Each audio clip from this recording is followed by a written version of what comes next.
300 years after the cataclysm, the mana went rampant, and demon tribes started showing up like illegal immigrants launching a century-long war to make humanity great again. After the population nosedived and everything broke apart, 10 professionals awakened the great magic. They managed to block the demon race by building a wall, and survived the temporary safety, and from then on, humanity started awakening to different professions. Everyone could get a profession in adulthood, instead of filling out a job application when turning 18. The first 10 occupations were the powerhouses, the pillars that supported society. Only one person could get each occupation at a time. The annual awakening test is finally here, and with humanity reaching an age of peace, everyone goes for an occupation awakening test. The test and occupations vary, and the rarity is N rank from the hood, R rank, S rank, all the way up to UR rank. The rarer the occupation, the stronger the combat power, the fatter the wallet, and the hotter the babe. It's a whole cycle. Young people come here to awaken their occupation and also start praying to the ancestral gods. Some of them pray to berserkers to get an SR rank and whatnot. Everyone is eager to get ahead this year. Our boy realizes that he'll be eating good tonight. He looks at a couple of candidates standing in front of a portal, measuring their mana. Like a sneaky drug dealer, he hands them a tomato. That's not an ordinary tomato, but a mana-boosting tomato. Turns out our boy is a spirit plant doctor. He's cultivated tomatoes and vegetables that give buffs. For example, hunger-relieving sweet potatoes can keep them full for a whole day. Fat-burning slimming cucumbers that should be kept away from OF models. And some potatoes that increase attack by 10%. Everyone lines up, and some of them wonder if he's a fraudster, or if he's legit. He hands one of them a free tomato, and as soon as the guy bites, he gets a boost of energy. He smiles as his power rises. Our boy likes seeing his expression. A sleazy guy decides to bag them all up. The others realize that supply and demand are an issue, and they have to get in on the action. They try to get a mana boost and a woody boost potion. Our boy just smiles. He's not only a farmer, but a spirit lord farmer. And once he hit max level, he managed to grow veggies and fruits with buffs. After all, the effects of his veggies are 100% real. He then sits outside of a shop as a guy asks for a huge order, ranking up to 257 gold. He gets the gold and hands the guy his order. After all, he needs a huge pile of dough to fertilize his fields. The guy wonders why Feng just doesn't grow more veggies. Feng flicks him, asking if it's easy to grow veggies like that. The other guy calls it a shame. He's been so talented ever since he was a kid. He was this world's potential man, only to end up as a glorified farmer. Feng just coughs, telling him to go to his mommy. She must be waiting for him. He's been called a genius for his entire childhood, but he has only awakened the N-rank farmer occupation. He really wants to apologize to his daddy, who was a harsh druid. Too bad he's dead and will probably beat the snot out of him from his coffin. He wonders if it's because he got rejected by his parents' best traits. His mom was a herbalist, and his dad was a harsh druid, so he became a spirit farmer. But it doesn't matter, he's still satisfied with his life. He's got his fields, he's got sick vegetables that turned him into a Super Saiyan, and he has free will. Even if it's for his mommy, he runs the farm really well. What he doesn't know is that his peaceful life is going to be flipped upside down. A guy slams in front of him, falling from the heavens. He yells into his microphone he hauled misregrasses that the necromancer inheritance professional has turned rogue. He's going to hand over the profession to the demon tribe. Feng realizes he's witnessing something he's not supposed to, as a portal rips through the heavens, and a being clad in darkness arrives. Jinwoo from Timu arrives. He's been hit by forbidden magic, and is all out of steam and undead allies. He also spots Feng trying to sneak away. He just laughs, grabbing Feng by the throat and asking if he really thought he could get away. He even offers our boy a chance to offer his blood and bones to make a grave for the guy he just killed. Feng was not hoping to run into this pervert while on his veggie run. He tries to calm himself down, wondering if he can use anything to drive this guy off. That's where he remembers that he can always summon a sickle, a farming tool. He grabs the sickle and bashes it against the monster's skull. The monster lets go, surprised that a farmer can actually hurt him. That's when Feng grabs the instrument. The guy who died just dropped and unleashes a powerful Kamahama wave. The wave really takes a toll on the necromancer. The necromancer creates another series of portals, a magical array to perform a ritual. Then he pulls a Captain Ginyu level of attack by hitting Feng with a beam of energy and transferring it to his body. Though he might have a trashy profession, his talent is still good. Feng just smiles. He's been training ever since he was young without missing a single day, but if the necromancer really wants to take control of his body, then he should be his guest. The necromancer enters his body and Feng smiles because they'll both be going to hell tonight. He grabs a spear and thrusts it into his solar plexus. Even if it means mutual destruction, he won't let dark duty take over his body. As darkness swirls around him, he closes his eyes and a strange sense of peace floods his body. Then a burst of energy erupts in his chest. The necromancer is reconsidering his life choices, wondering why the kid's mana is exploding. The mana turns into threads and wraps the necromancer, absorbing him. A system window echoes that he has just acquired a new talent and inheritance occupation, necromancer. Our boy opens his eyes and is surprised to see he's still alive and in control of his body. He looks at his stats and sure enough, he's been reset to level 1, though he managed to keep all of his 6 stats. What's most peculiar is his occupation because it's no longer a spirit farmer lord. He looks at his status window again and sure enough, it's been reset to level 1, though he managed to keep all of his stats as a max level spirit lord farmer. He wonders if his mana has increased that much because of the bastard's soul power. That means he can level up all over again and break his old limits. He also notices a new skill, undead summoning. He can actually summon undead instead of crops. He looks at his hand and green energy swirls within it. He then looks at his other hand and purple energy swirls within it.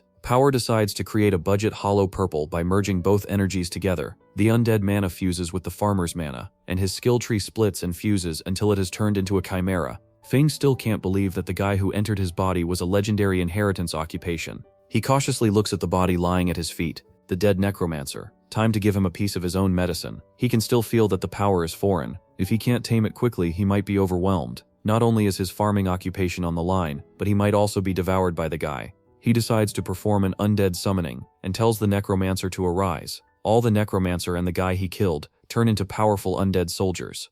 Although their levels are reset, their abilities are still retained, and he can level them up. Now that the enforcement team is just around the corner, he needs to get away. No one will believe that, but if he exposes his current condition, he will probably be cooked for life and be thrown in prison. The priority right now is to get a place that has protection, resources, and high-grade land. A place where he can experiment with his new powers and turn his dad's theory into reality. One day later, he finally arrives at his family's farmland.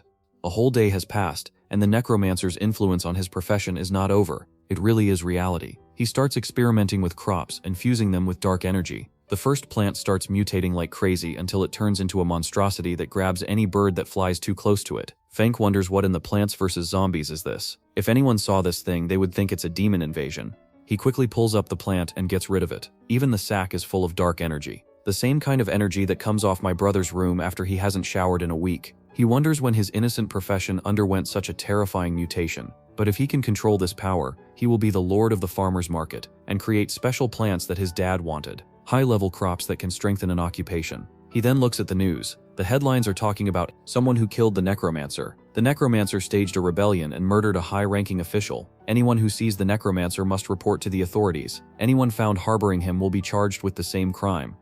As expected, Feng's life will be over if he is found with the necromancer's powers. He looks at his farming tools, the only friends he really has. He also has to name his undead servants to pass them off. A bright idea erupts in his mind. Maybe he can say that his undead are farmhands. After all, his occupation is spirit farm lord. He can farm vegetables and aura, and it's normal to have a few servants. Here's the news talk about the pressure from the demon tribe and how the academy will be expanding enrollment, increasing the number of students who can get a share of the academy's resources. Also a private quarter and high-grade land for cultivation, along with special subsidies. That's all our boy needed. He decided to use the academy's safe and fertile land and resources to support his dreams of creating plants straight out of nightmares. All he has to do is hide his necromancer identity and pose as a spirit lord farm. Easier said than done. He finally arrives at the complex, and the official asks for his name, age, and profession. Feng tells them all of the details and how he's a spirit farm lord. Level 1. The interviewer doesn't take it lightly. Spirit Farm Lord, Level 1. Farm Lord is not a profession they want to have on the campus. That's the kind of reaction I get when I go into a job interview with my arts degree. Feng still decides to show off his amazing green energy, but instead of amazement, it disgusts the interviewer. The same expression they show when they see my resume. It's a trashy farmer's aura. He tells Feng to get out of the line and not waste their time. Feng can feel everyone's eyes on him. He tells the instructor that his occupation is rare, and all he needs is a chance to prove himself.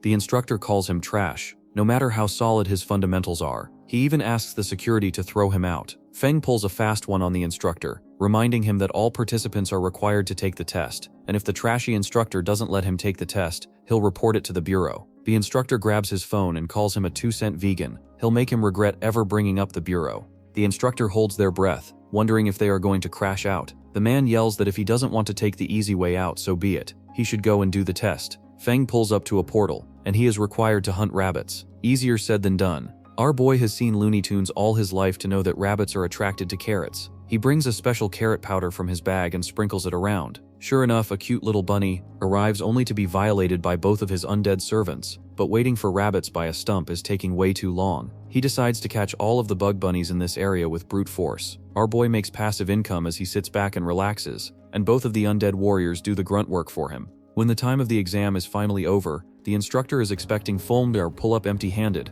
Fulm smiles and creates a portal to release a pile of bunnies on the instructor. So what? Did he pass? He asks. The instructor looks like he is reconsidering his life choices. 500 bunnies are way too much for a trashy profession like him. He must have cheated. That's when the director arrives, asking the instructor not to bully a kid. Doesn't he have better things to do, like saving his marriage? If he didn't come, all of his pet rabbits would have been lost to someone with no professional ethics. The director tells Feng that he has passed their exam, and Feng bows respectfully. The director feels something familiar about Feng. Feng freezes, wondering if he is going to be exposed. Chap 3. The director asks Feng what his relationship with Professor Lin is. Feng sighs in relief. It looks like he has not discovered his profession. He tells the director that Professor Lin was his father. The director smiles. That practically makes him Feng's uncle. Lin was an old friend of his, and is he preparing to enroll in the academy? And does he want his uncle to pull some strings? That's when a baddie who can call me daddy arrives, calling the director and reminding him that everyone is watching him offer nepotism in plain sight. He just laughs and tells Feng that he has some business to take care of, and when he enrolls in the academy, he should come see him. He vanishes in a column of smoke. That's when the baddie with melons bigger than some people's heads, and a dress shorter than a tensioned man smiles, telling everyone who passed the preliminary test to follow her, and those who didn't pass should not be discouraged. Later, a man of the bureau is trying to track down the necromancer. Their colleague has been murdered and is nowhere to be found. Maybe they ended up taking out each other, but there is also a possibility that someone took the inheritance profession. He tells the group that they must find someone with the necromancer talent, and they will get to the bottom of the matter. Everyone tells Tuka not to spread his conspiracy theories and not to be a tweaker, but Tuka yells that he believes in his theory, and he will find solid derivatives to make them eat their words. As he turns to leave, others wonder if they should stop him. After all, he is one of the Duke's men. The director also arrives, telling them that if they find the necromancer, they are to kill him on sight. The others wonder what if he is already dead. The director coldly says that whoever has the necromancer skill will taste his lead. After all, the necromancer might be changing his identity by hopping into another body. Later, the baddie from my dreams tells everyone that the retest mission is clear. All new students are required to clear the level 5 special dungeon outside the city within 3 hours. Some of them are panicking since they're slightly stronger than a Kit Kat bar. They might have no chance to take down a final boss, and the 3-hour limit is way too small.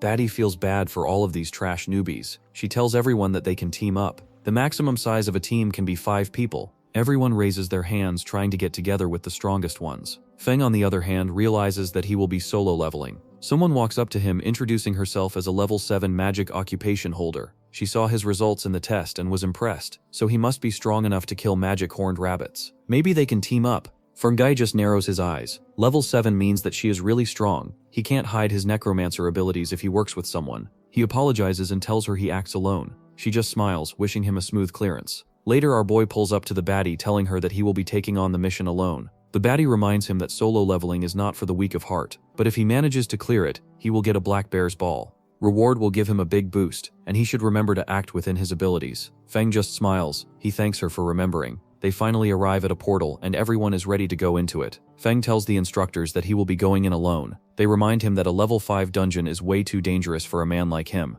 What is it with people always dissing and second-guessing our boy? Feng reminds them that the rules allow solo entry, and he will be going alone. They are impressed by his guts and tell him to reconsider if he feels it's too much. As soon as he enters the portal, he comes into the lair of a demon beast. The first thing that greets him is 2 freaky lizards. A level 3 and level 4 monster are no longer a threat to him at level 6. He immediately summons his undead soldiers to take care of the lizards. He looks at all the monsters surrounding him and smiles. There is a good chance to farm aura. He activation a beast. His skill, undead summoning, to give all the monsters he killed a second life and a chance to actually matter. He tells all of the monsters to charge, turning it into a bloody battle. The monsters that arise can keep some of their characteristics, so naturally they are aggressive and low on intelligence. Just like my brother, who has been a Discord mod for 5 years. He can only follow simple commands. They also consume less mana. He wonders if they can do chores like fetching water. He looks at his undead soldiers who peer through the monster lines. One of them even activates his domain expansion Malevolent Shrine and Dimensional Slashes to peer through the enemy lines. While they are busy impressing Feng, Feng is busy wondering all the wonderful chores they can do on the farm, like fetching water, sowing the land, and picking up boulders, all the chores that they are too overqualified to do. He then hits another burst of energy, and creates another swarm of monsters. It feels like a Disney princess surrounded by these flaming animals. Only half an hour and he is already in the boss's room, and a beer roars. Too bad for it. He messed with the wrong guy. Feng pulls up with his cord and they jump the beer while he casually eats sensu beans to recover his mana. It's an infinite summoning glitch. Since his mana goes down with every minute the undead warriors are here, he can just eat berries to boost his mana. He manages to level up and also gets a special drop from the beer. It's called the beer ball. Anyone who eats it will get 10 points in constitution. That buff is nothing compared to his super crops. He also gets 2 rewards since she has 2 occupations. He just smiles. Life is really treating him well. He finally emerges from the portal, and everyone is surprised to see a weakling like him come out scratch-free. And he also completed the quest all alone. He pulls up to the instructor, telling him to report that he has completed the mission. She looks at the resume in surprise. No way did he pass, and also solo. With a professor like that, there would be no learning accomplished at that academy. She decides to handle his scroll, giving it to the academy, and reminding him that his solo leveling methods are way too risky. If a freshman dies, it will put a bad name on the academy. Feng just smiles, thanking her. She reminds him that the final instruction interview will start in a few minutes. He should go rest up first. She turns to leave and she hopes that this teaches him a lesson to not be too rash in the academy. Feng feels a couple of people following him. He wonders what's up with them, and wonders if he'll have to smoke them like grilled cheese. The trio wonders how he soloed the mission. Is he faking his strength, or did he bluff his way through? Or maybe he just hid in a bush and tried to wait it out. If he came through the competition as a solo leveler, then he must have taken a huge amount of damage. They reason that he must not have recovered yet, and they'll manage to crush him with their numbers. If only these idiots knew that our boy has an entire platoon of shadow soldiers on speed dial. They call out to Feng, telling him to stand still. Low-budget Guinevereers start posing awkwardly. One of them tells him to be smart and hand over his loot. Another one says that taking so many rewards must be tiring. They are here to help him.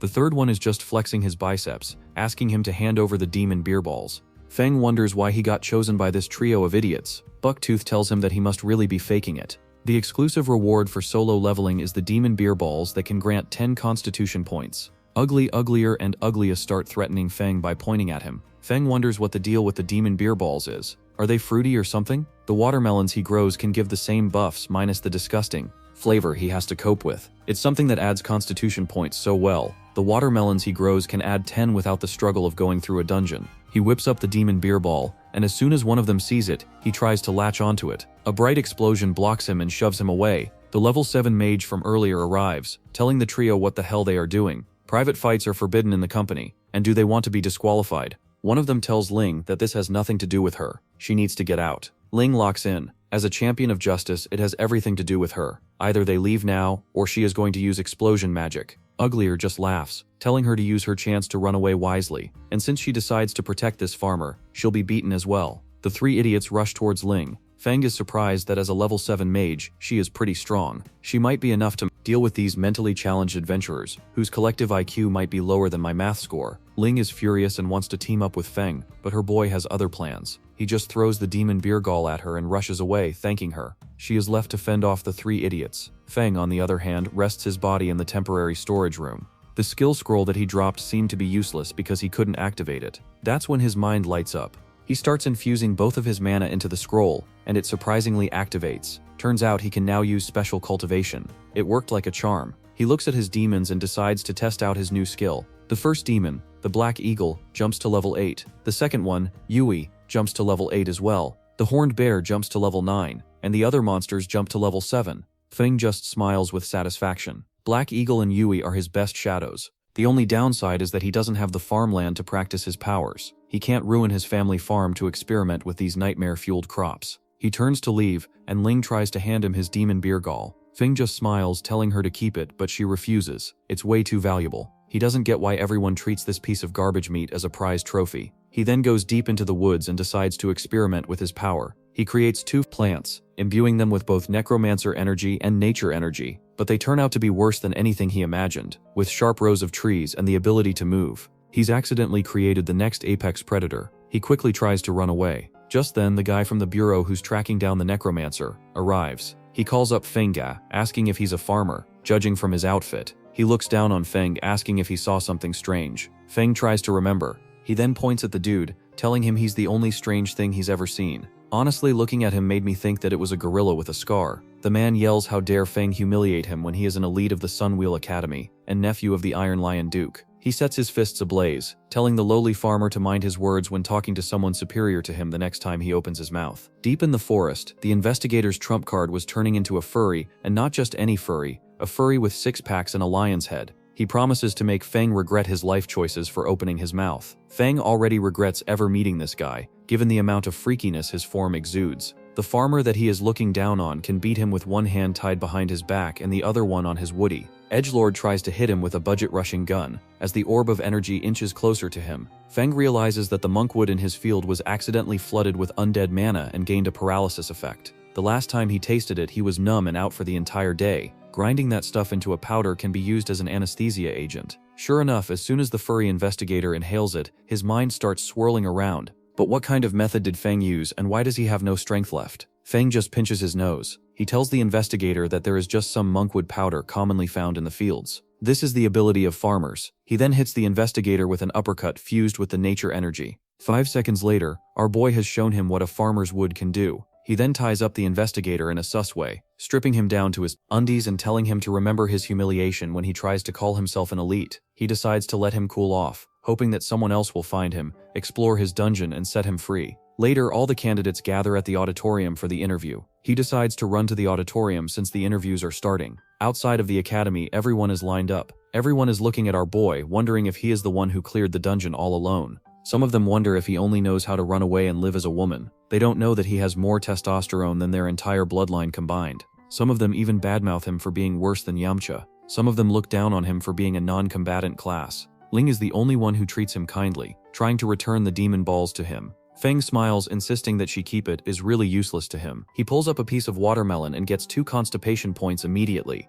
He doesn't really get why they treat this kind of thing as a treasure. The only people who actually value his watermelons are the chocolate community from around the block. Inside the interviewing auditorium, everyone is lined up. During the interview, the instructor will choose the students, and the students can also choose which instruction they should follow. He hopes that everyone will make good choices. The first student he comes forward is Shy, a guy who is a level 6 Earth Warrior and can turn into a badass Gundam. That's his current ability, and he can summon the armor for battle. A level 44 Earth Berserker wants to take him under the wing, and he immediately agrees. Next up is Ying, who also manages to find his tutor. Feng's turn finally arrives, and he unleashes a blast of nature energy. Level 8 Spirit Farmlord. The baddie wonders how he can reach level 8 at this age. His level is way too high. He smiles. Honestly, whenever someone looks at her, something starts to rise, and it's not the shield hero. Another instructor looks down on him for only being a farmer. One of them reminds his fellows that their academy is the best next to UA High. They need to train talents who can go into the front line, not people who are destined to be cannon fodder.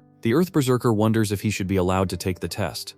The director is the only one who has a sense of shame and dignity. He tells everyone to calm down, and they should settle things with a combat test instead of harassing the child. All the instructors agree, and they ask Feng if he is willing. After all, his ultimate goal is to go to the front lines to fight demons. If he doesn't have the potential to throw hands, sending him to the front line is like choosing an arts degree in this economy. Feng wonders about the combat test. His current combat ability is not to hide without using his necromancer abilities. It will be a problem if he is exposed, but our boy still agrees. After all, mommy didn't raise a quitter. Everyone holds their breath looking at the Earth Berserker face. Feng, they are not looking at it as a fight but as a hydrogen bomb versus a coughing baby sort of situation. The Berserker tells Feng to prove that he has hands to spare. He actively activates his aura, filling the air with intimidation.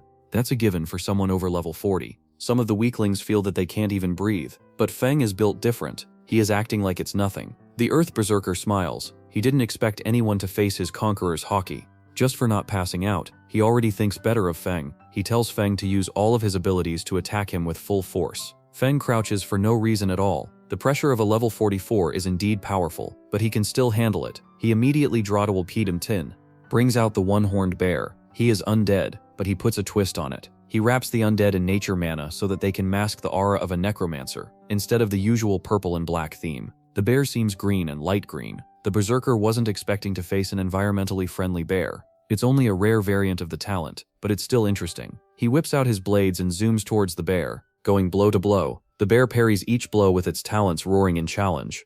The director wonders how loyal the summon is. If any other summon took this kind of damage, they would run away or be unsummoned. The bear continues to thrash around wildly, making the Berserker look bad. The director is wondering if old age has gotten him weaker. Feng looks away in embarrassment. It's only given that he is facing a level 9 undead that don't feel pain or never fuss. Flash wounds mean little, as only a little mana can help it recover. The Berserker wanted to show off in front of the students. He didn't expect to struggle against someone he had badmouthed. Looks like he'll have to whip out his real power. He apologizes to Feng for destroying his summon, promising to compensate him later. That's only because ordinary summoning requires a lot of gold to sign a contract with a creature. Once destroyed, they can't summon it again. The berserker uses his bloodthirst skill to smash through the bear. He smiles smugly in front of Fengkum, expecting him to cry his eyes out for destroying his precious summoning bear. He also wants to see everyone glaze him for being a genius. What he didn't expect was Feng to be as expressionless as a toaster. Why is he not sad? Or maybe the sadness is so much that he has turned emotionless. Feng doesn't bother with sadness, and uses plant vines to restrain the berserker. He then uses another wall of vines to create a drill. Just where did our boy pick up these freaky tactics from? The berserker yells, yelling that no one claps his cheeks. The director decides to intervene, telling them to stop. Feng has already proved that he is worthy of getting into the college. However, all the nature-type instructors are busy on the field, so he'll have to teach himself for the moment. Feng doesn't care about that and wants the resources. The director promises to hand over the resources, and also for passing the exam, he can make a single request to the academy. Without missing a beat, our boy asks him for a piece of land. The director was not expecting that. No precious equipment, no high-grade weapons, no date with the baddie instructor. Instead, our boy just wants a piece of land. Who is he? Genghis Khan. Feng just smiles. As a spirit farm lawn, it's kind of weird not having a land. The director sighs, promising to grant him a piece of wasteland in the west of the city that has been idle for way too long. He can do whatever he wants with it. Later, the bureau is going to review Feng's performance review. The instructor urgently wants to report that a member of their organization was murdered in cold blood. The same guy that Feng had restrained was murdered by something mysterious,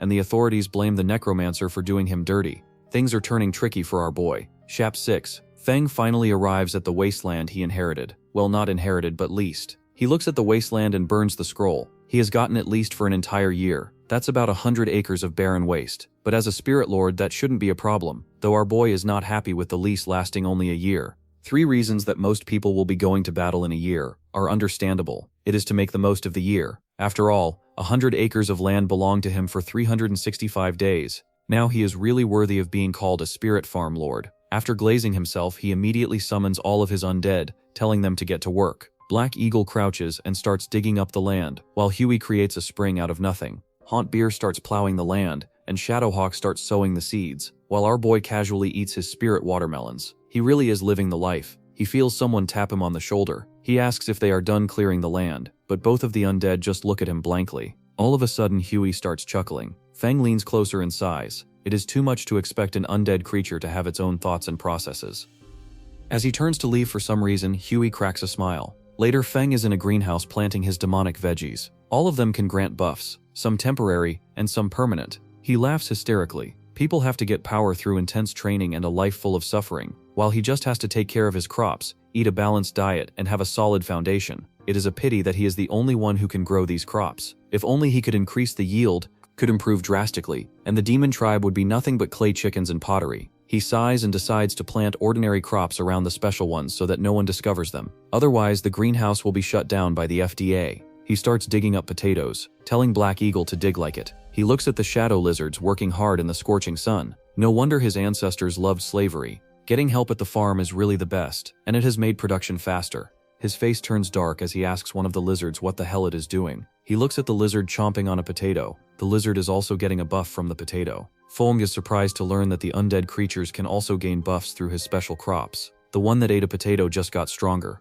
In the following days, Fong started experimenting with his powers and recording the effects on various crops. That's when trouble decided to strike. A man stands over his greenhouse, wondering where all of this came from. Just a couple of days ago, it was a wasteland. The guy smirks, bringing out his blade, but it's hard to take him seriously on account of his butt chin. He looks at Feng lounging, wondering if it's a trap. He tries to tiptoe around the greenhouse, but a potato gets triggered and explodes. The guy manages to evade the first explosion, wondering if these traps are enough to deal with him. That's when he's proved wrong, when a series of angry potatoes surround him and start detonating. That's just what happened when I brought up dieting at a convention for fat people. A series of explosions light up the horizon, and something dark awakens, something that looks like a nature spirit with melons way too big for humanity to handle. Her eyes blaze, one with the energy of her undead, and the other with nature energy. Looks like Feng's power runs deeper than he understands. The spy, on the other hand, is getting his bottom handed to him by a series of potatoes. He wouldn't have come here twice if not for the Grand Duke's trust. He tries to slash them before they detonate. He also feels the odor of the undead among the potatoes. He remembers a pope telling him to go to the city and find out where the necromancer went.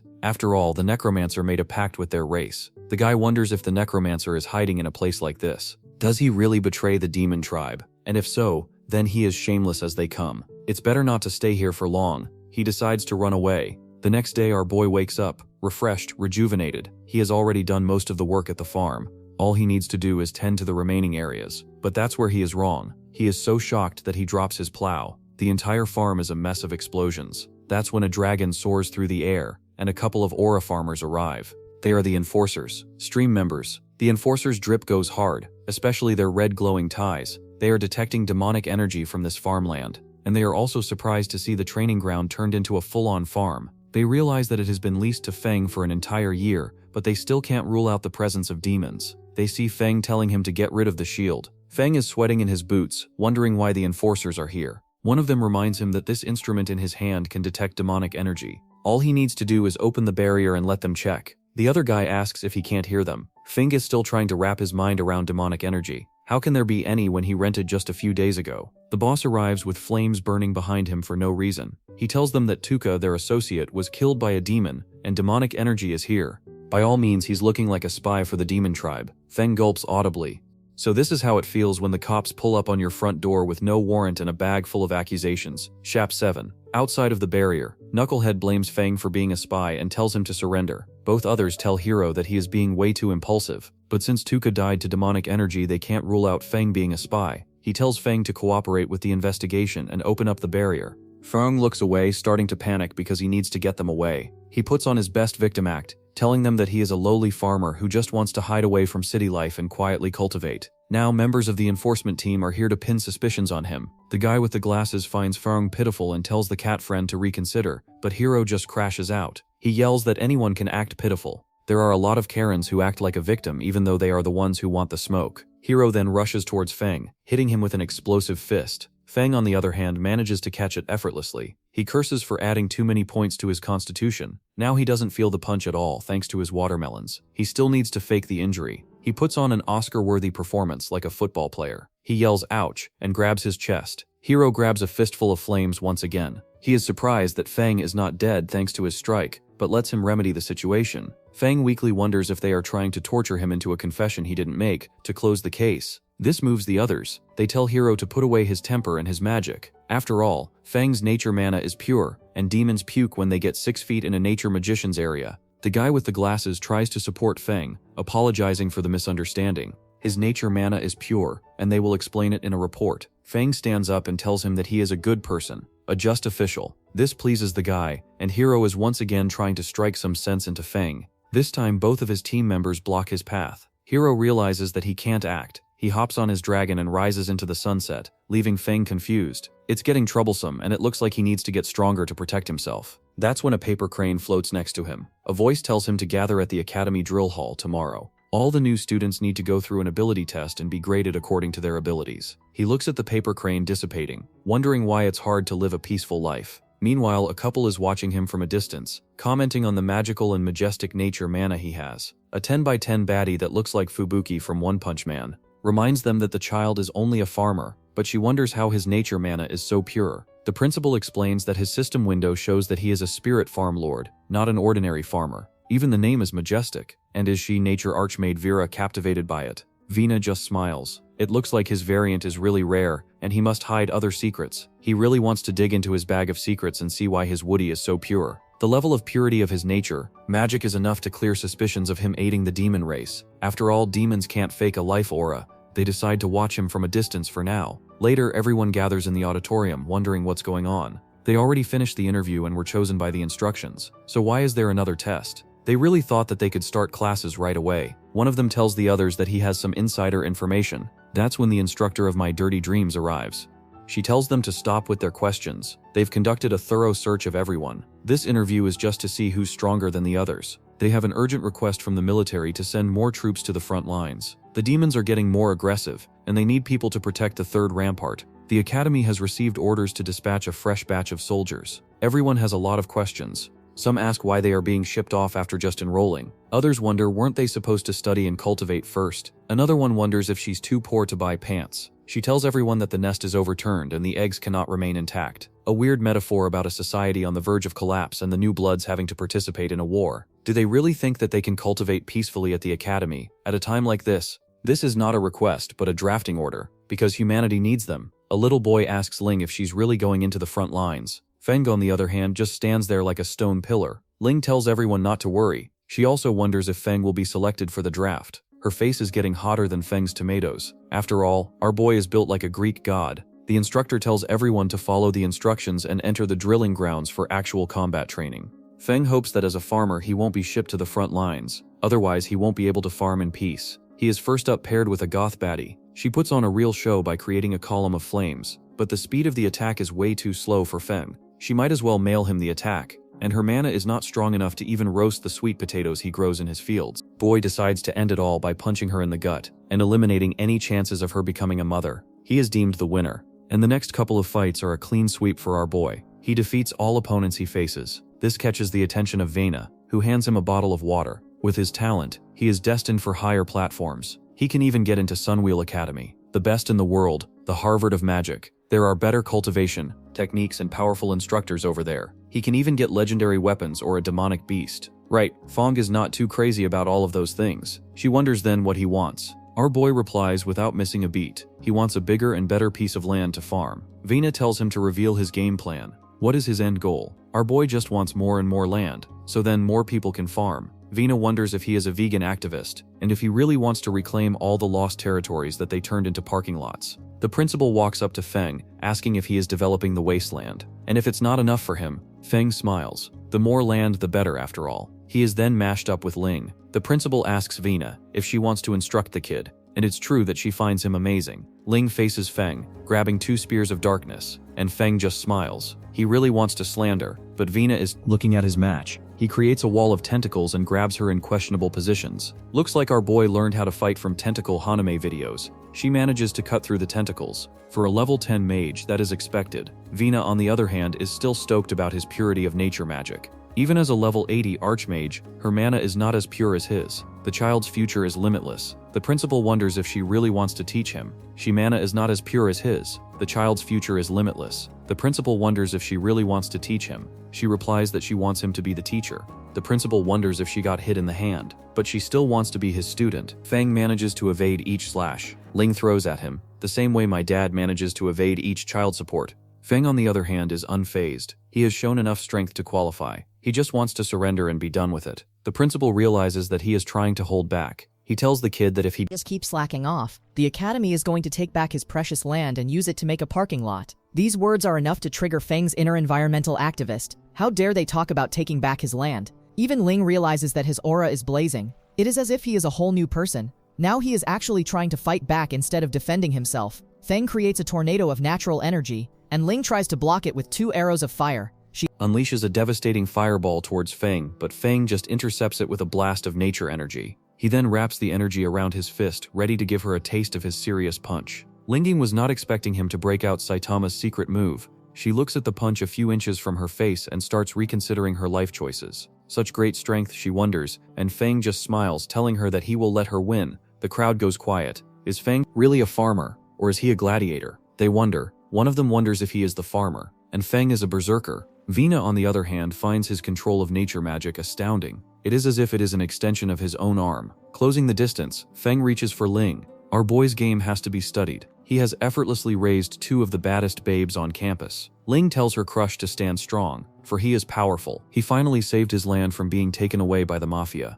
The principal starts patting him on the back, liking what he saw. Feng thanks him for going easy. The principal tells him to work hard, and he will see how he fares. Feng wants to teach this old fogey a lesson for threatening his land. Later, he is walking alone, wondering about the old fogey, when a beautiful girl with green hair and a lovely aura approaches Feng-o, asking him to be her sensei and to cultivate her, and teach her cultivation. Feng-o wonders if that is really what she wants. A combat type asking a farmer for guidance is unheard of. The woman just smiles sweetly, revealing her name to be Vena. They have not met before, but she has watched his performance and has been blown away by his application of nature mana. It is kind of simply godlike. The elves could not wield nature magic better than him. Using the force of nature with such power is unheard of, and she has been stuck in her current realm for a long while, and wants to work under him for inspiration. Fenrir is desperately trying to get rid of her, partly because he is not a simp, and the other reason is that he wants to avoid being revealed as a necromancer. He also heard that all of the nature type instructors were out on the battlefield, so why is she not waiting? Vanna tells Feng that he is close to a teacher and a master. She is not asking to be formally accepted as his student, only to visit his fields and work under him. She even starts bowing, giving him a good view of her melons. Even if it is helping out with chores, she just wants to feel his natural aura. He cannot let anyone know what he is planting in the fields. It is too dangerous to be lenient. He apologizes, telling Vina that he has nothing to teach her, only brute strength. The principal Froplor arrives like the ultimate wingman he was born to be. He tells Fangs it is not nice to let a lady beg for so long. He even whispers something weird in his ear, and that immediately makes Fang change his mind. Vina smiles, thanking him for his generosity, promising not to disturb his work. She even sweetens the deal by burying his arm in her natural marshmallows. Later, Vina proves to be a hard worker, tending to the field and noting things down in her journal. Her attitude is serious, but he still cannot let her see the crops he grows. Feng tells her to get familiar with the fields and see the crops under his special care. She walks towards the crops and realizes that they are nourished by pure nature energy and have high-grade temporary stat buffs. It makes her even more curious about Feng. 1 hour later, she is still playing with Feng's seeds. She also finds it unbelievable that he is growing crops like these in ordinary soil. Did he not use magic crystal powder or elemental loam as a bedrock? Feng scratches his head. He never thought about it. And besides, magical fertilizer is too expensive. Being a broke boy, how can he afford that? Vina still points at a withered crop, saying that he really needs it. His nature mana is excessively excellent, so she wants to help him out. Our boy's nature magic is so pure he has got bootleg Fubuki posing as a student and working under him in the hot fields. The school has a regulation that allows him to exchange core materials for dungeon drops. Feng smiles and asks for more details. Vina reveals that he can exchange a wolf warrior's fang in the level 10 dungeon for a bottle of Earth Pulse, a high-level fertilizer, but it also takes a long while to get it. Of course that is true, but the regulation is about to be cancelled. Feng smiles, ready to show her what that sickle can do. He runs towards the dungeon, even bursting into a Naruto run. Vina cannot believe that someone has such a pure and innocent heart. He arrives at the portal, and everyone is lined up for the job quest. They also see Feng sticking out like a sore thumb. That is the same student who cleared all of the previous dungeons solo. This time is no different. He tries to clear the dungeon solo so that he can exchange rewards. The instructor tries to object, but when he spots Vina posing as a student, he immediately switches his attitude. He tells Feng to be careful. Feng just smiles and goes into the portal, while everyone around him doubts him. He is immediately met with a pack of snarling wolves. Too bad they have to face Yui. Yui tears through the enemy lines, while Black Eagle puts them into submission. Feng then tells them to arise. Instead of vicious wolves, they turn into cute little puppies. The wolf warrior arrives. The warrior looks like it is made of nightmare fuel, enough to make any veteran adventurer wet his pants, but Feng just yawns and tells his shadows to strike. 5 seconds later, the furry is lying on his back. He immediately drops the saber Feng has been looking for. Feng looks at the sky. Mission complete, and it is time to leave. Too bad he could not turn the wolf warrior into his shadow. His level was just too low. When he emerges from the dungeon, Vina is still negotiating with the instructor, who really wants to reconsider the exchange policy. She tells him not to worry. It is not like he is asking for a legendary weapon. All he wants is some good fertilizer. The instructor finally agrees, and Feng arrives. Everyone looks at him with envy. How can a level 8 farmer solo a level 10 dungeon? Rowan refuses to accept it. If he is really capable of that, they are demanding a strict investigation. Everyone, even Vina, expected Feng to run it a few times, but he is just too good for his own good. He looks at everyone giving him the stink eye and wonders where he went wrong. Our boy looks around as cluelessly as I did when my mom told me I was a bad son for taking too long to be born. He just turns his attention to the instructor, asking to exchange the resources for some premium fertilizer. Bootleg Sasuke starts questioning if his reward is even legit. The instructor tells him to stay out of it. He got the reward from a dungeon, so the academy has no right to take it back. Spiky here yells that he is willing to do a resource gamble, which is basically where two parties put their drops on the line, and the one that clears the dungeon the fastest under the supervision of an instructor gets both of them, while the loser walks away in generational aura debt. The instructor asks Feng if he is willing to gamble with him. Feng doesn't find any reason to do so. It's boring and has no benefits. Spiky here looks extremely upgrade, constipated. He even decides to throw in a design blueprint for a lamp of nature. Vina whispers into Feng's ear that he must get his hands on the design of the lamp. The lamp of nature is a growth-type tool that can cut down on the growth cycle of crops without any side effects. Spiky smiles smugly, calling him a hilly-billy and asking what he thinks about his proposal. Does he want to take the wager? Secretly, he is messaging his bro, Huru, who wants him to stall Feng by throwing in his family heirloom. Feng knows that if his necromancer abilities are exposed, he is as good as cooked. Even if it's just a supervising teacher, hiding it will be a big pain in the bottom. But because it's the lamp of nature that's on the line, he agrees. Spiky laughs, telling him to wait and see. Under the teacher's supervision, he will definitely be exposed. A portal to a level 10 dungeon opens in front of them. Feng steps into it with an instructor. He decides to show him a fraction of his strength. He calls upon his shadows, calling them tenants instead. All of his shadows are wrapped in a thick cloak of nature energy, giving it a whole new meaning to going green. The instructor didn't expect Feng to summon them so fast, and the quality is top-notch as well. Feng tells his troops to tear through the dungeon as they deem fit. It's just in time to show him that he can solo level. He tells Yuri to attack them at full force. Horned Bear unleashes a burst of green energy in every direction, and Yuri picks up the slack by creating fireballs the size of comets, blazing death upon all the kobolds. The instructor is dazed to see Feng wipe out a whole kobold pack in the blink of an eye, and without twitching a muscle. The power is a little too terrifying. He reasons it must be because of his occupation. Feng asks the teacher if they are ready to go to the boss's room next.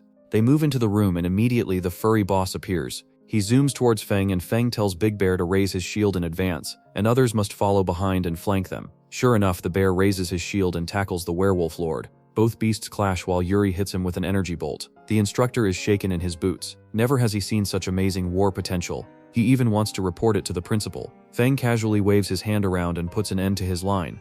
He then asks the instructor if he has proved himself now. The instructor tells Feng there is no doubt about his ability, and they are ready to move on to the next stage. Feng smiles, asking for some time to explore the dungeon and the scenery. The instructor tells him not to take too long. The portal will close in half an hour. Feng quickly runs towards the werewolf. Previously, his level wasn't high enough to absorb it, but now that he has leveled up, he wants to catch this damned furry at all costs. Sure enough, the werewolf is reanimated with a new purpose in life to answer Feng's every desire. He then walks out of the portal and immediately gets recognized by his peers. They don't want Feng to hold a grudge against them for being bullies. The instructor hands him the scroll that he was promised and a little Balenciaga bag. These are compensations for winning the contest. He turns to Vina, asking where the guy who challenged him is. Vina explains that he ran away after the administrator came out to testify. He just dropped the items. Feng smiles, realizing that a full harvest is just around the corner. The instructor starts laughing. The recording stone of the fight is handed to Vina. At Sunwheel Academy, Hero is personally on his way to becoming Feng's biggest hater. He even has Bro's picture on a punching bag. He really wants to teach Feng a lesson for humiliating him. But force won't work, and the academy rules make him untouchable. He needs to find some other ways to deal with him. And that just so happens that he has an idea. Seeing how unusual his application of nature magic is, he decides to tell all the frontliners who use nature magic to come back as soon as possible. His brother wonders if he is trying to use all the nature instructors to suppress him. Hero agrees. All those damned fogies value the purity and rules of nature magic. If they come and see Feng using nature magic to run the Fade and run street fights, they'll definitely put a stop to his career. What he doesn't know is that Vina, one of the archmages, is simping for a boy hard in a room. She has put on his dungeon footage on a loop. She whispers that he's simply a monster. He understands the forces of nature better than anyone, almost on instinct. She wants to write a letter to all of the old masters to come back immediately, or else they won't get to learn from the Toro prodigy of nature. She sends an adorable little pigeon to call them back, or else they will miss an opportunity of a lifetime. For several days in a row, Feng starts living in the dungeon, day in and day out, clapping werewolf cheeks and farming their tusks. The onlookers are surprised that he keeps breaking his last record with each run, and they are too lazy to even count how many times he has done it at this point. He just brings a box full of werewolf teeth to the exchanger, and the instructor informs him that now he has enough credits to apply for a promotion, basically moving from the lower peasant academy to the higher elite one. Feng is surprised, as he did not know there was an upper level to the academy. It turns out the extraordinary academy is divided into upper and lower academies. The lower one's for peasants, for weaklings, for Yamcha material, and the upper one for the elites. Once they enter the Sunwheel Academy, rewards are higher, and the quality and variety of the rewards are vast. That place is where a genius like Feng belongs. Feng wonders about it and decides to go to the admission hall. As soon as he goes to the mission hall, Abadi asks if he is here to apply for a promotion at Sunwheel Academy. As soon as Feng hands her his tag, everyone starts murmuring about it. The dude has basically become a local legend. He is the big shot who grinds the Gloom Forest every day. After all, the beauty hands him a scroll. This is his promotion mission. After completing it and passing the review, he can formally become a member of Sunwheel Academy. Feng wonders if he is able to exchange for gold tier materials. Another baddie who is making me want to risk it all tells him that he is currently at Storm Hall Academy, so he can only exchange credits for bronze or silver supplies. The other one tells Feng that he can exchange for rare gold material or platinum material after his promotion. Feng smiles and turns to leave, looking for an item in a defense line area outside the city, which is his mission. The location is also pretty close to the manor, so it should not be difficult to get there. He takes off to the vault, and there he collects the Lamp of Nature, a silver tier artifact that is close to gold tier. The bald master tells him to be careful, and not to let it be tainted by that energy. Feng smiles, promising he will not let that happen, and 5 seconds later he has decided to let that thing happen. Although they said that the nature lamp cannot be infused with that energy, he is ready to risk it all. He starts imbuing that energy into the lamp, and it immediately switches up, turning into an artifact of doom and gloom. Feng quickly stuffs it into his pants and runs away, desperate not to be caught. He quickly goes to the farm outside of the city and hangs the lamp over his crops. He then looks at his crops and they immediately show a growth spurt. Someone hang this lamp over my Woody. Only then can I get my girlfriend back. The power of the Lamp of Nature is truly terrifying. It is actually making the crops grow rapidly. Feng puts on his shirt, glad that everything is going along smoothly, and then he hops into the portal, ready to farm monsters this time instead of corpses. Yui looks at the lamp and strangely reaches for it. Is this shadow really gaining sentience? Outside the abandoned sentry factory, Feng is teleported to the mission location. He needs to search the entire area and get the product he needs. Surprisingly, there are already footsteps over here. Just who in the world would come here? He looks up at 2 idiots in suits, claiming that they found the artifact, and they must take it before Feng arrives and completes the mission. The brain-dead duo is trying to sabotage Feng's mission, trying to keep him out of Sunwheel Academy. One of them just grabs the book he is supposed to retrieve and tosses it casually, and once it hits the ground, it is supposed to be destroyed. What they do not know is that Feng has the power of God and anime on his side. The book lands in his arms, and he thanks them for the freebie. They rush towards him, trying to snatch the item back, but Feng is ready. He creates numerous vines out of barren earth and grabs them in a tentacle hold. He then asks them for an explanation, or else those tentacles will be exploring something they do not want to. Once he exits the location, he clenches his fist in anger, realizing that Hiro is behind it all. He did not expect that scumbag to actually go after him. When he returns to the farm, he looks at his shadow running a whole construction crew. It has a little flag and hat, and it is ordering the other shadows to farm while holding the Lamp of Nature. Feng smiles, realizing that it has become fully automated without using AI. Meanwhile, in Hiro's room, the attendant apologizes. They sent people to the sentry tower, but they are nowhere to be found. Traces of their mana are still at the scene, and there is a high probability that they are already dead. Hiro crushes the wall next to him for no reason, calling it trash. It looks like he will have to dirty his own hands. How dare Fawn kill his men? He tells the attendant to contact people from the Shadow Eclipse and offer them the highest price to buy Fawn's life. After all, Fawn must be the one who has killed Tuka. Back at the Academy Mission Hall, Fawn is congratulated for formally becoming a member of the Sunwheel Academy. He is given his squeaky new uniform so that he can walk the path of seeking truth. This is also his new student nameplate. Feng never expected to enter the academy. Now he can finally farm more credits and earn more planting supplies. He turns back to the level 10 dungeon that has become his second home. He hands his nameplate with swagger, wanting to apply for a solo clearance entry. The instructor sadly retells him he can't anymore. Feng freezes in shock, wondering why he is not allowed anymore. Nervously explains that in order to ensure equality, resources and opportunities for the lower academy students, upper academy students cannot challenge level 10 or lower dungeons. Feng can't believe what he is hearing. He won't be able to farm his favorite dungeon for easy money anymore. He is just as shocked as I was when my mom told me that I won't get a job after completing my arts degree. He turns to leave in disappointment. The instructor is relieved that he is finally gone. If he hadn't stopped his farming ritual, the whole warehouse would have been emptied by this kid. Feng is also at a loss for what to do. He lost his most efficient way to farm supplies. Just then, another student walks up to him, calling him a newly promoted junior brother. He introduces himself as Ron, who feels sorry for Feng. He asks Feng if he needs to get into a mission or something. Their squad happens to be one man short. If he wants to accept the collection mission, he can make easy money. Feng is not too sure about him. After all, their timing is just a little too convenient. Ron wraps his hand around Feng, promising to make a killing together. After all, it's also a good chance to familiarize himself with the difficulty of the upper dungeons. Feng side-eyes him. He does need the credits to exchange for plant supplies, and he can't farm dungeons anymore. Feng understands and immediately hits them with a classical wine restraining magic.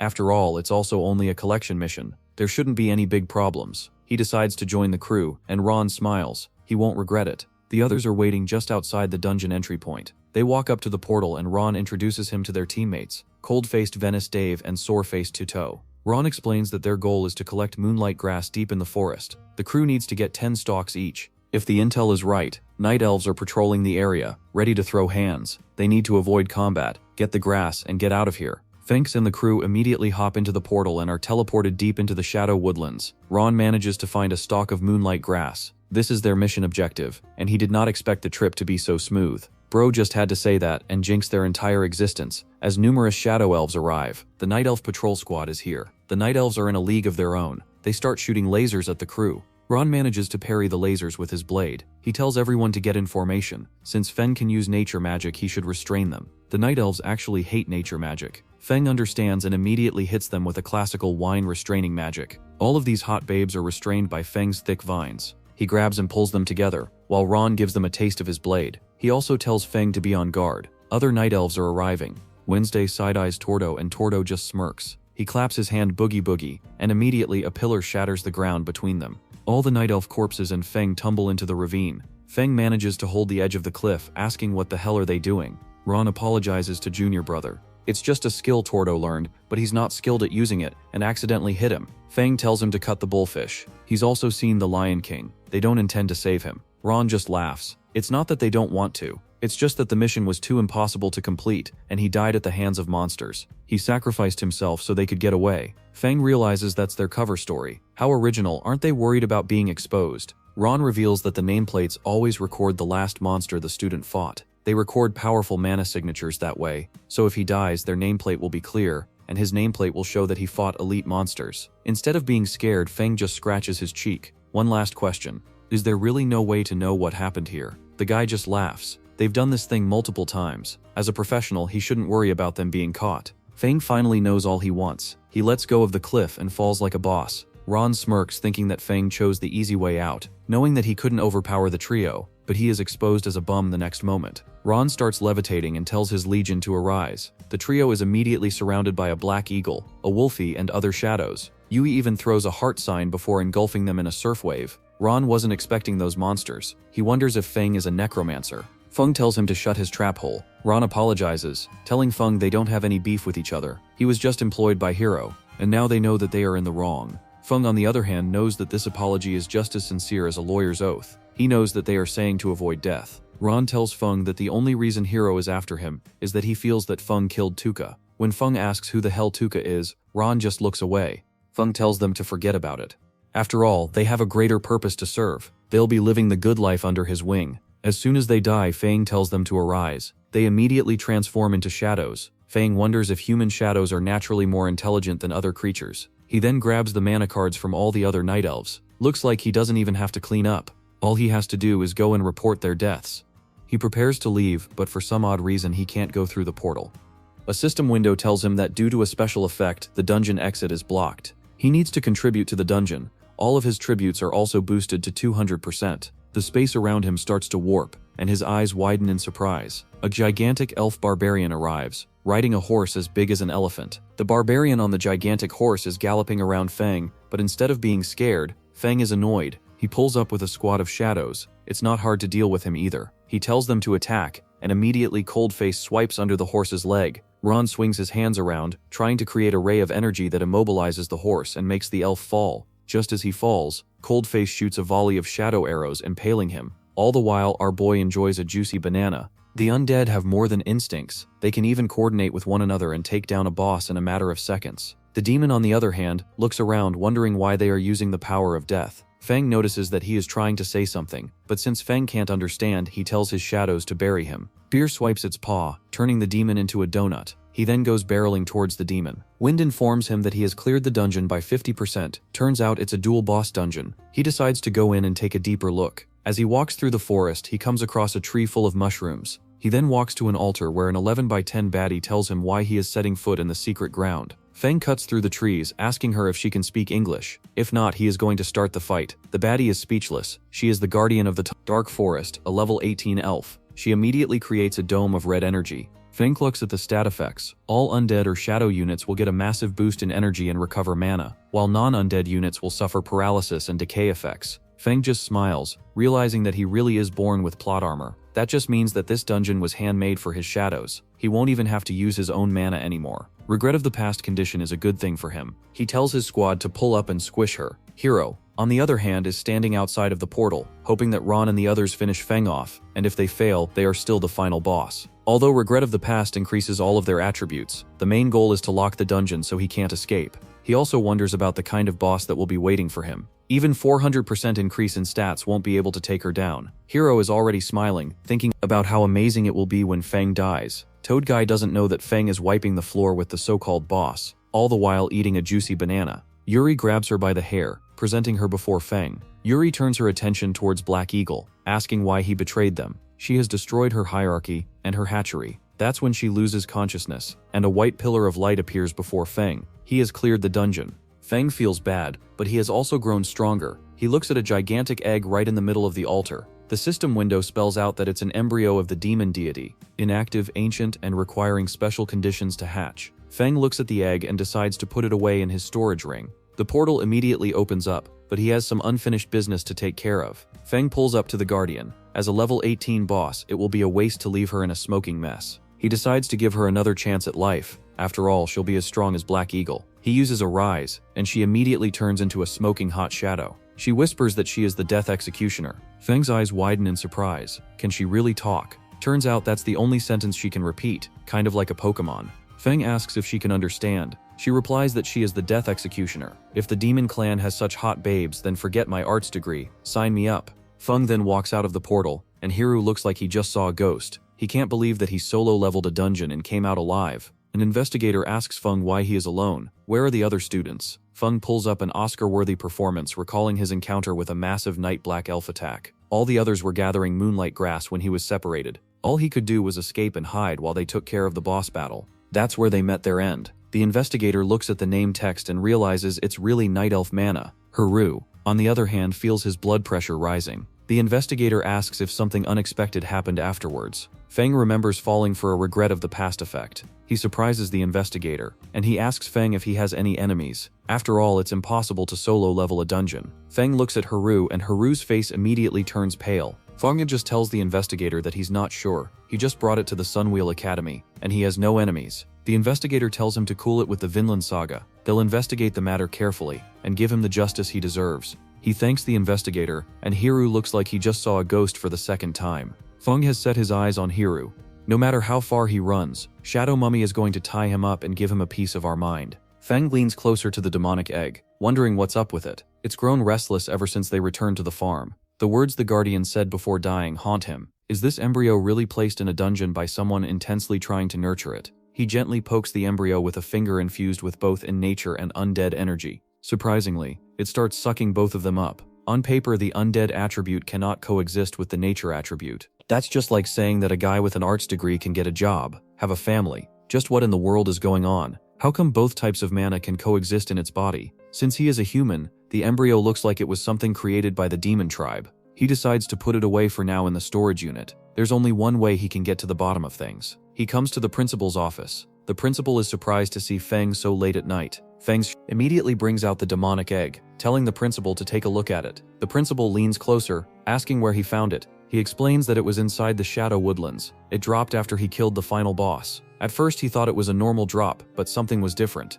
The principal is visibly shaken. That's the embryo of a demon deity. There's no mistaking it. The demon tribe managed to bypass their security and directly enter a dungeon to cultivate these things. Feng wonders about the deity, and the principal explains that it's one of the units of the demon tribe. They feed on humans and gain powerful strength by preying on them. Some can even cross space. There are different types: the fluffy and cuddly conventional type, the brute barbarian type, and the nightmare fuel type, such as dragons. These demon deities have obtained the power to cross space. They can use a dungeon to drop seeds or embryos, essentially turning it into their nursery. The battle and the death and the mana fluctuations all feed the egg, helping it grow. Once the embryo gets big enough, it hatches and breaks through the dungeon and descends into reality.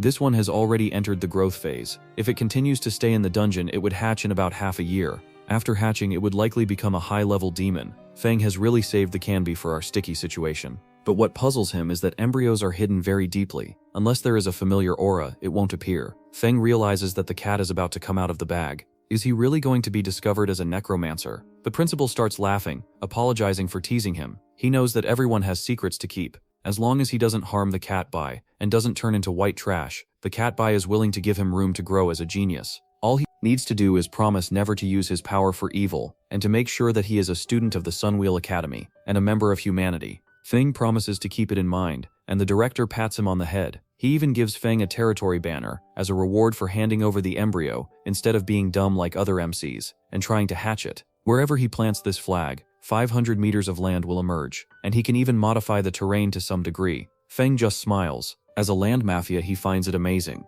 The principal tells Feng to go back to his dorm if there is nothing else. He'll send someone to handle this egg. He also tells Feng that a student exchange program is going to happen in a couple of days. He should drop by and talk to other students. There's also a nature tribe instructor who will be there, someone who's working on the hybridization of plants. The hybridization concept catches Feng's interest. Right now, he just wraps his undead in plant and nature aura to pass them off as summons. What if he can actually hybridize them into chimeras? Later, he goes to the edge of his territory and plants the flag. It immediately creates 500 meters of land. He then looks at his shadows rusting in the shade. He turns his attention west, wondering if something is happening to the death executioner. Hero is sitting in his room, fuming about the guy who got promoted and foiled his evil plans. He can't wait anymore. If there's an investigation, he will probably be found out. He opens a secret door in his room and walks into a scary altar. He makes a blood sacrifice in front of a deity, and the demon lord asks the hero what he wants. Hero turns into a puppy with its tail between its legs. He calls out to Gradosa, asking for guidance. Feng keeps destroying their plans to sow evil, so how does she eliminate him? Gradosa tells the hero not to be so incompetent in the future, and there will be no problems. Gradosa also decides to send someone else to take care of Fen. He then hits the hero with a beam of energy, telling him to scamper or else he'll be cooked. At the new student meeting, Fen is sitting by himself. He's bored out of his mind and munching on a hot dog when a student sits next to him asking for guidance. He asks Fen how he managed to clear the entry by himself, and can he give him any pointers. Fen feels a strange type of vibe around this guy. He decides to pull off another Oscar-worthy performance. Right now, he's too sad about the 3 seniors who died because of him. The man decides to chat with Feng another time. As he leaves, he wonders why Lord Gradosa asked him to deal with Feng when he doesn't look like much trouble. He then asks Feng, "What number is it?" A lot of people have already been notified, and he is running on thin ice. He couldn't be more right as a scythe of darkness blazes behind him. Feng has arrived with Shadow Mommy behind him. He then asks the hero, "What number is it?" After pointing with a single finger, the hero says 1, and Feng smiles. That's the time of opportunity that he's gotten to change his ways. He then hits the hero with a fist full of nature energy. He's done tolerating this piece of trash any longer. Fawn punches Hero into another room. Hero tries to get up asking how the hell did he get in. Fawn just smiles asking if he is responsible for what happened in the Shadow Woodland dungeon. Hero yells at Fawn, how dare he hit him. Darkness starts swirling around Hero as he starts to use demon art, forbidden flesh and blood sacrifice. His body starts to get bigger, stronger. He even awakens a second-rate renegade. Hero is brimming with confidence now that his power and his body has grown twice its normal size. Feng realizes that blood demon art is forbidden, so he must be a demon spy. Hero just laughs. He is not only a spy but a devout believer of Gradosa. Feng raises an eyebrow. Is this man really related to the 7th Demon King? Hero yells at Feng, not to say the Lord's name in vain. He reaches towards Feng trying to put an end to his existence, but the executioner blocks the blow with her scythe. They go blow to blow. Sadly, Hero's energy is too corrosive for the executioner. Her staff is already melting and Feng needs to come up with a new strategy. After looking at the executioner's speeches for a full minute, the fake demon roars trying to deal with them. How dare they come knocking at his door, waiting for death itself. Feng narrows his eyes. Not only is he naked, but he is also talking trash. They need to find a way to catch him off guard and finish him off quickly. Feng decides to pull off his entire shadow unit. Hero is surprised to see that he has necromancer abilities. It looks like Tuka was right and his sacrifice wasn't in vain. They've actually fished out a human genius. Black Eagle grabs his staff and yanks it into Hero's body, impaling him. Feng then asks if he is responsible for killing Tuka. Instead of replying, Hero just starts a summoning ritual using his blood. He tells the Lord to descend upon this body. The entire place starts to vibrate and reality starts to shatter. Hero welcomes the descent of the Demon King, Gradosa. A large demon with multiple arms arises from the shadows. Instead of thanking Hero for his devotion, he punches Hero in the face, sending him flying. Feng tells his squad to go kill Gradosa. Black Eagle tries to hit him with a wave of energy. Gradosa is surprised to see that the necromancer is really alive. It looks like the previous one was killed, since the summoning are way too weak and his mana can't support the defensive formation. He concludes that Feng is a newbie.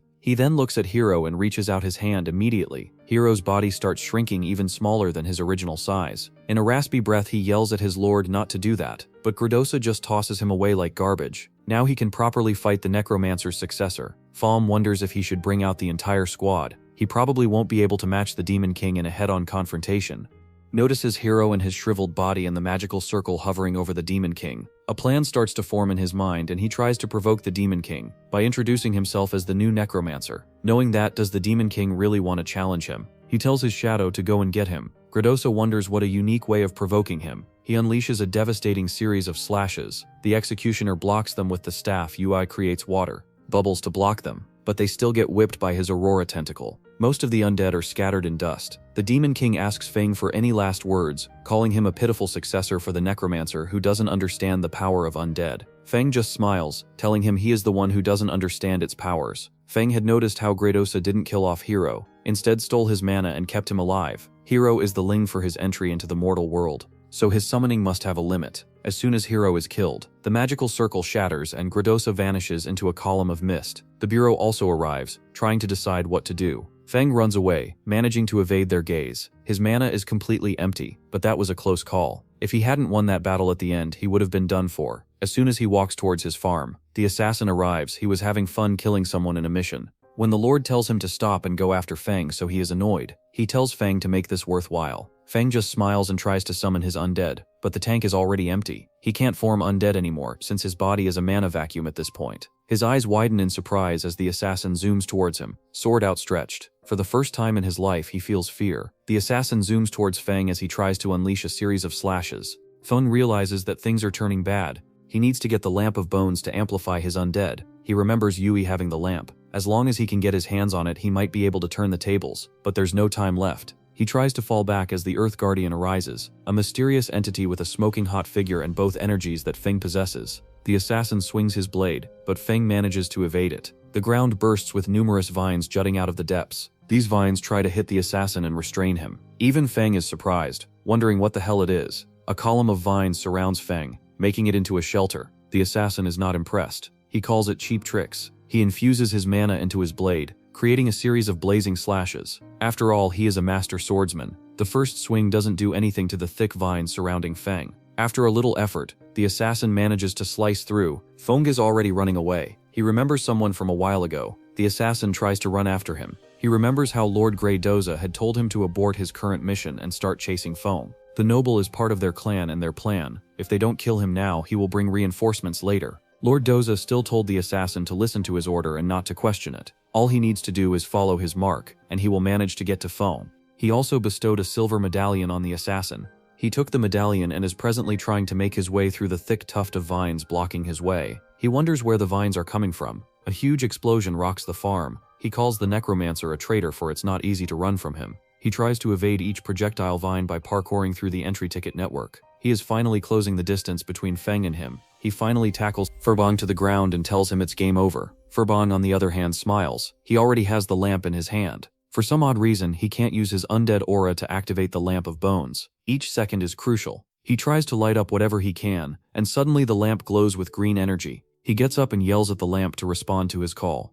Immediately, a large shockwave runs through the farm, and something protrudes from the ground. Thick trees start growing all around the assassin, restraining him in place. The assassin yells at him to stop with these party tricks. He is not impressed. He cuts through the vines again and unleashes the Medallion of Gradosa to use the Shadow Devour skill. All the plants around him start to wither away, and he creates multiple clones of himself. But Feng is far from done. The nature energy swirling around him starts to intensify, and all of a sudden a black eagle arrives, but not as a shadow, as a man. A 6-foot lean mane killing machine covered in vines. He blocks the assassin's attack and sends him flying with a wave of undead energy. Looks like our boy really has achieved hybridization. The assassin yells at the necromancer, asking why he is not dead. Feng just tells Black Eagle to kill him. The Black Eagle reaches out for the assassin, and the assassin tries to reason with him that they were allies. Black Eagle doesn't care anymore, and puts an end to his trashy existence in one single strike. As the demonic energy starts to dissipate, the nature energy starts to intensify. Feng can't hold it on anymore. He passes out from the sheer fatigue of summoning Black Eagle in this mode. Black Eagle also sighs and returns to his shadow level before crumbling. Somewhere far away, a whole procession of knights is carrying a carriage that houses 2 noble men. They are staring at each other intensely. All of a sudden, they feel a burst of natural energy. It's surprising and refreshing at the same time. The redhead wonders what the hell is going on. All of the other instructors followed the source of natural energy to Feng. They were amazed by its purity and never knew that a nature powerhouse was hidden in a place like this. Some even expressed jealousy. If only they had this purity of nature magic, they would have become the dean of the nature department. Judging by the surroundings, it looks like there was a battle with demons. You also see Feng snoring soundly with the lamp of nature shining beside him. King Arthur Vonnaby wonders about the lamp of nature, realizing that Feng is suffering from a backlash caused by forcibly activating the lamp. He starts pumping nature energy into Feng's heart, and Woody, both of his vitals are being pumped by this old man. Meanwhile, in his mental space, Feng is being harassed by tendrils of darkness. He looks inside, wondering about the familiar glow. The familiar glow is his own natural power, but something foreign is attacking him and restraining him. That's the necromancer energy. He tries to swing away, but it's of no use. The necromancer's power is raging out of his control. He looks at an orb slowly forming into the previous necromancer. He asks why Zhao is not dead. Zhao just smiles. He was indeed dead, but thanks to Feng he was able to comprehend the true meaning of death. He lunges towards Feng, and Feng realizes things are not looking good. At this rate, he'll lose his body and his freedom to this failed Jinwu copy. He can't even break free from his grasp. Zhao just wants to kill Feng to take over his body, and when that time comes he'll be reborn. Thanks to Feng's plot armor, a burst of nature energy interrupts him, even whipping him into submission. Zhao angrily looks away, wondering who the hell is interrupting his feast. It's the power of the nature system. Both energies collide with each other, and Feng finally regains consciousness. That was way too close. If not, he would have been a puppet. It was a good thing that the undead energy was used up by Feng in his battle with the Demon King, for Bulbul didn't have enough power, so he stepped back. But it's alarming that that dude is still hiding in his mind. He then looks at the other instructors going over his charts and his condition. He's turned weak because of overusing his mana, and some of his organs are filing for divorce, but it's nothing serious. After checking their surroundings, it's clear that a high-level demon was fighting with Feng. It must have been at least level 20 or above. Feng looks at everyone surrounding him as if it's his funeral. One of them wonders if he really killed a demon by himself. Feng quickly sits up and is on edge, wondering who the hell these people are. King Arthur Wannabe tells him not to be nervous. He looks at Feng's nature mana. Being so pure, he must be the son of nature Vena talked about. He then spots Feng's student card and realizes he's part of the Sunwheel Academy. The man introduces himself as a fellow instructor at the academy. Feng immediately greets him with respect, and a platoon of knights asks Master Seymour what happened. Seymour explains that a demon invaded, but fortunately, this child was able to send it to hell. The knight is amazed by Feng, calling him a true hero. He then looks at the broken sword and wonders if he really killed him. Seymour wonders what's wrong. Did the Count find something else? The Count was just trying to defend the demons against the front line. He feels bad that some of them were able to slip through the rear. Seymour tells him not to worry. They'll double the security around the academy. He then also asks the Count to bring Feng over. They need to give the principal a clear explanation. Chap 17. Feng and Seymour visit the principal's office. The principal is already aware of what happened with the school's defenses. He tells everyone that it is under control. They will also dispatch 3 more patrol trains, but Seymour cuts to the chase and grabs the principal by the collar. Not only is he being obnoxious, but he really thinks that sending 3 more teams will solve anything. He even starts shaking the principal violently. Finally, a principal who has to face accountability. Feng is so embarrassed that he covers his eyes, and the principal reminds Seymour to remember that a student is here. That's Seymour telling the principal to reconsider his life choices. He wants the students to fend for themselves, but students are killing demons at this point. Is he really going to gloss things over? The principal tells Feng that he has done well to kill a demon all alone. It's possible that they were trying to sabotage the academy, and for that he is going to be rewarded with a heroic spirit fragment. Feng looks at the fragment in his hand, wondering what it is for. Is it any more useful than an ordinary pebble? The principal explains that this fragment has the will of an ancient hero. If he uses the other piece he obtained in a dungeon and fuses them together, he can actually awaken a heroic spirit to come to his aid. Most importantly, the existence of these projections has no restrictions. The next time he encounters a situation where his mana is depleted, he can still use this as a trump card. Feng brings out the fragments from his hoodie and fuses them together. Green energy floods the office as a hero arrives. A man straight from the spirit realm arrives wearing a green toga. He kneels in front of Feng, introducing himself as General Yu, and he greets His Highness as a summoner. Both the principal and Seymour are at a loss for who he is. This heroic spirit is not recorded in history. Our boy's luck is so broken that he just summoned an unknown hero. Feng puts him away, bows before the principal, and takes his leave. Seymour tells the principal that they must take this boy away. The purity of his nature mana is way too strong. He has never seen anything like this in his entire life. With a little cultivation, he'll probably become the greatest nature user in history. The principal reminds Seymour to let the boy choose for himself. Stop obsessing over the purity of his nature magic. Feng, on the other hand, is angry at his own weakness. When he faces really strong opponents, he has only a few tricks up his sleeve, and his endurance is a little more than a wet paper bag. Our boy decides to lock in to improve his strength as soon as possible, or else he won't be able to farm in peace. If you remember correctly, there are a few skill scrolls as a reward in the mission hall, and that's where he is headed.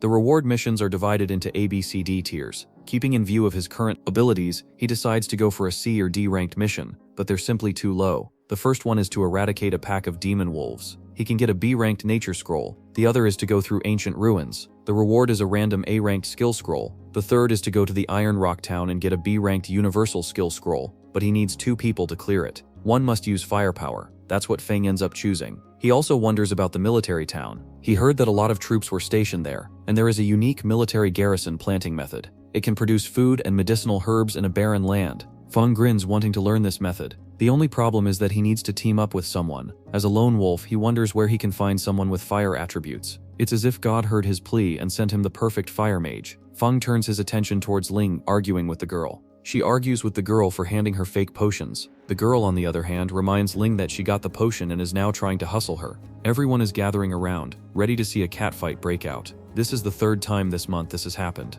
The newbies are falling out. Ling angrily demands her demonic beer balls back. The beauty, on the other hand, refuses. After all, she turned it into an enhancement potion and handed it to Ling. Once she has drunk it, it's already gone. Ling doesn't like that answer and summons her shadow blades. The girl wonders if she is itching for a fight. Everyone needs to look at how unreasonable she is. Feng realizes that the Slender is strong with this one. She tells Ling that she commissioned her to help make an enhancement potion, and now that she has already used it, she refuses to acknowledge it. She is embezzling her materials. Feng leans closer, walking behind her, making her nervous. When the blonde realized that he was from the Sunwheel Academy, she immediately started complaining about Ling being a hustler. Frank is not in the mood to argue. He just uses his fingers imbued with nature energy to resolve the situation. Blondie really doesn't want to get finger blasted by this nature freak, but instead of attacking her, he slashes her bag. The demon gall is in her satchel. Everyone realizes that this is really a scammer, angrily yaps, calling Ling a slut for hiding behind a senior from the Sunwheel Academy. She promises to teach her a good lesson next time. Before she runs away, Feng grabs her arm and demands the demon bear gall back. He then hands it over to Ling. Ling reveals that she was keeping it for him for a long time, but since he was unwilling to accept it, she tried to turn it into a potion to improve herself. Feng reminds Ling that he gave it to her for a reason. She can use it however she wants. Since he doesn't need it, she still thanks him. Fenbel then asks Ling to help him find a fire attribute mage. Then he smoothly tells Ling that she is a fire attribute mage. Maybe she can join him. Gall was basically waiting for him to ask. She immediately agrees, and Feng grins. Later they sign up for the mission and are handed the mission scroll. Back in the Iron Lion Count's mansion, the Iron Lion kneels in front of a shadowy figure, telling him that both Hiro and Tuka are dead. The Academy's team has suppressed the news very strictly, and they haven't found out who killed them. The Shadow Finger of Wine wonders what it has to do with him. The Count reminds the Shadow that he was promised great rewards as long as he provided intel from the front lines, converted humans into demons and covered their infiltration, but here is the Shadow refusing to support him. Because of the defeat in the battle, he has already been demoted from Duke to Count. His military power has been stripped, and his freedom has been halved. He can't even protect his nephews at this point. So where is the assistance he was promised 3,000 years ago? Demon reminds him that even though he is one of the chosen people, the battlefield is already challenging. They have suffered great losses, but he shouldn't pin the death of his nephews on the shadowy figure. That was their own incompetence. If they had only followed the plan, they would have survived. He then tells the Iron Lion that Lord Grydosa only wants results, not excuses. Iron Lion grits his teeth. Ever since he opened the back door for them on the battlefield, the old thing has his eyes on him. How can he help them further? The shadowy figure tells the Count to stop with the yapping and get to work. That group from the nature system can't save the Iron Lion. Trying to rely on a power that is based on nature will only make him die faster. He can't remove the curse. They have their layout over Iron Rock Town. All he needs to do is transfer the garrison away when the time comes. As the shadowy figure dissipates, Iron Lion curses for being so helpless. It is a mystery why Iron Lion and his nephews keep working for the demons even though they are crappy employers. UCAP 18. Feng and Ling start their journey towards the military town, and while they are passing a dense Betude as first use haircutting one off forest, a big bad wolf arrives behind them. Ling immediately springs into action, using her baton to commit animal abuse. She makes quick work of the werewolf, but something is not right. This is the third one in an hour, way too much. Feng wonders if thereafter the premium cake she's got on display with her alarmingly short skirt. The Iron Rock Town is important. A lot of troops are already clearing and patrolling around the area. Normally the area should be closed, and the main road should be free of demonic wolves and large beasts, which are nowhere to be seen. Ling tells Feng that now that they've entered the mountain, they've already encountered 3 waves of attacks. This is abnormal. Feng crouches, using natural energy to communicate with the plants. Sure, when our boy does it, it's normal, but when I talk to plants, they call me crazy. He tells Ling that the surrounding plants don't know anything, but they still need to speed up and try to reach the outskirts of the town before dark.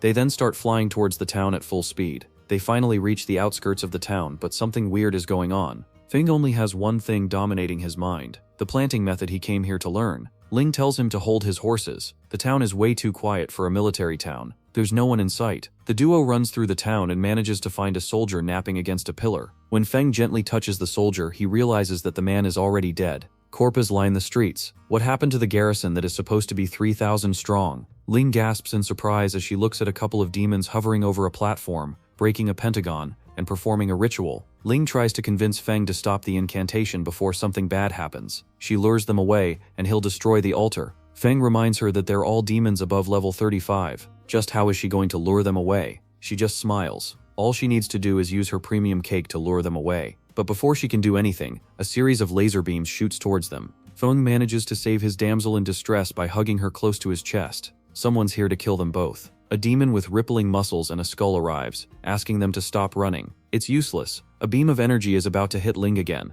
but Feng manages to save her again. He raises her up with each save. After a series of dodging, the entire area has been leveled. Vina then looks at her blade, and it's barely forming. Feng also uses his nature energy, but it's nowhere near as potent. He wonders why they can't use mana. It's like the formation is making it hard. He can't even summon his heroic spirit. Bones tell them that this is an anti-magic formation. Only demonic energy can be used over here. As Bones rush towards them, they wonder what to do. Feng knows that he can still use his necromancing skills, but with Ling over here, he can't expose it. Ling selflessly offers to hold them off while he escapes and tries to bring some reinforcements. Feng raises an eyebrow. Doesn't she know that she's as useful as Sakura? She still insists that someone needs to go back and get reinforcements. Since she lost the last match, she can't let him go down. She crosses her blades, ready to fend off the demons or die trying. Feng knocks her out with a single nature slap. She gasps in surprise and goes down like a sack of potatoes. The skeleton demons wonder if he's trying to betray his teammate to exchange for a chance to live. Some of them even start bad-mouthing humans, calling them shameless. Feng doesn't care what they think. All he needs to do is keep her out of harm's way and use his skills. They just start laughing at Feng, but Feng whips out the lamp of nature.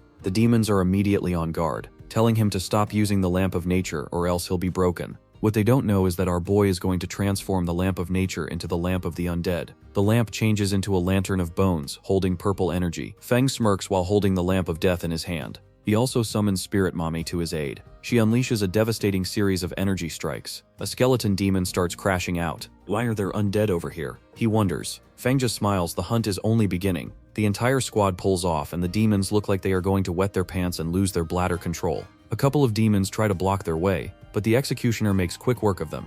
The demon summoner starts creating more and more undead. They can't believe that there's actually a summoner who's not affected by the anti-magic field.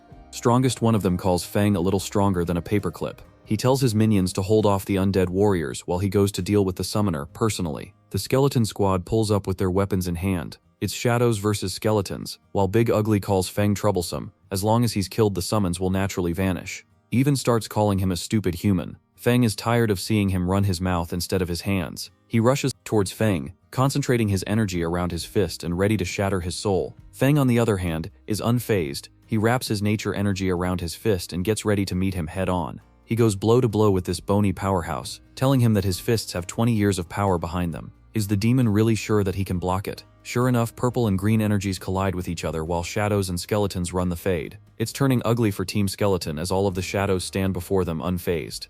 The head demon is forced to kneel, wondering just who in the world is Feng for attacking Iron Town on his own and sweeping it clean of demonic trash. Feng also wants to know who the demon is and who ordered them. The demon refuses to elaborate. Once Lord Grado descends, he's sure that every human will be his protein bar. Feng gets irritated by hearing that name again. He turns his attention towards the executioner, telling her to interrogate everything out of this demon. She just smiles and creates a whip out of her energy. Feng smirks. He already knows their entire plan. He wants to know the location of their accomplices and all the juicy details. She just smiles sweetly and unleashes her whips at the muscular demon. The demon writhes in agony as a starburst of darkness shrouds him, burning him away until only ashes remain. Feng slowly walks in light with working trot plus heat festive, catriboing the wan, timende refort, and lights of the log boostring wants. Feng slowly walks a mount of kind of off poetic terum towards Ling, trying to see if she's okay. After he makes sure that she's breathing, he turns his attention towards the energy pentagram burning. With a lilac flame, The energy core in the middle is starting to fissure. The nature of the mana in the surrounding space is repelled. It's almost out of mana. Feng notices that this is also the source of the anti-magic field. He gently touches the orb, and the orb starts to go berserk, darkness intensifying by the minute. Realizes he can't get close using his physical strength. He turns his attention to one of the undead he summoned. Ron walks up to Feng and Feng asks Ron to smash it for him. For a moment it looks like Ron is about to tweak. He grabs his head, but that's just his way of condensing energy around his fist. He then punches the shard so hard that it starts to fissure and crack. Feng smiles with satisfaction and realizes that there's no aura of living people around here. The undead are already scattering. It's best to go back and check on Ling first. He notices that aside from a few internal injuries and flesh wounds, she's alright. The executioner walks up to Feng with puppy dog eyes, and Feng sighs, wondering what it is. He also feels something warm glow in his chest. He looks at his shirt radiating heat and energy as if it's an arc reactor. Turns out it's only a grimoire reacting to something. It starts flipping by itself, and a blood-red pentagram blazes on it.